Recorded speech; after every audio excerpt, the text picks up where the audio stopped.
Investigators in America are trying to establish why an unmanned space rocket bound for the International Space Station exploded just seconds after its launch last night.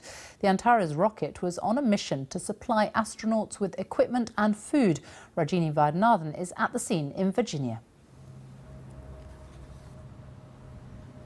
Well, it's here at Wallops flight facility that the rocket was launched from last night. But the focus today for investigators is to find the remains of the wreckage. It's a job made more difficult because much of it is hazardous and toxic waste, including large quantities of rocket fuel.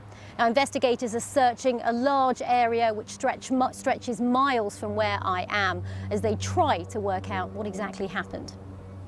3, 2, 1.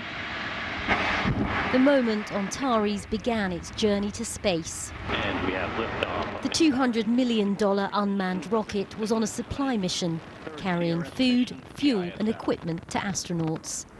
But seconds later, what began as a spectacular launch went spectacularly wrong. Flames filled the sky as the unmanned rocket exploded.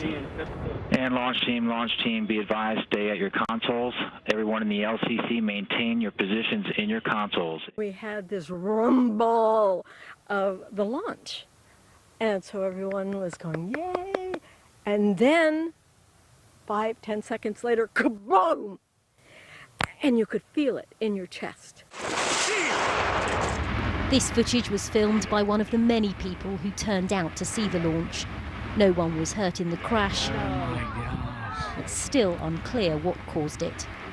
It's a tough time to lose a launch vehicle like this and its payload. It's not as tragic as losing a life associated with it, and so we're very happy to report that there were no injuries and the safeguards both in flight and on the ground worked as they should have, and all we lost was hardware. The safety of the Russian-built engines used to launch the rocket are just one line of inquiry in the investigation to find out how this mission ended so dramatically.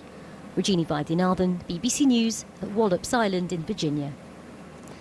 Now, for decades, skate parks have provided enthusiasts like these with the opportunity to perfect their skills. Now, the Romford Skate Park in East London has made architectural history by becoming the first site of its kind to be listed by English Heritage, which means it's considered